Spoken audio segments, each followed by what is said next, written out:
So, ayun nga guys, nagmamadali kami kasi manonood ako ng Lasting Moments. So, dito kami ngayon sa Fora Mall Tagaytay. Ayun na, nagmamadali na kami. Noong una nga, akala ko hindi sasama yung asawa ko kasi ayaw niya talaga ng mga Filipino na movie. Gusto lang niya mga English-Englishan. Pero sabi niya, sasamahan raw niya ako manood ng sine. Ate, dito! Excited! Ang mga baby ko, manonood ng sine. Manonood ng sine kasama namin si Nanay. Si Ate Dayan, si Ate Phil. Tama nanay? Ang puti mo eh. Puti ikaw, ganda. Nag-overload tuloy. Gin para sa overload.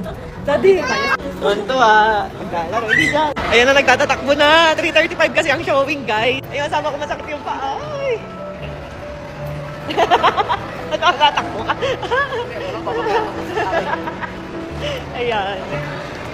Nanood kami ng sine. Ayun, natatakbo na sina ate. Ayan guys, kaysa ang isama ko mga kaibigan.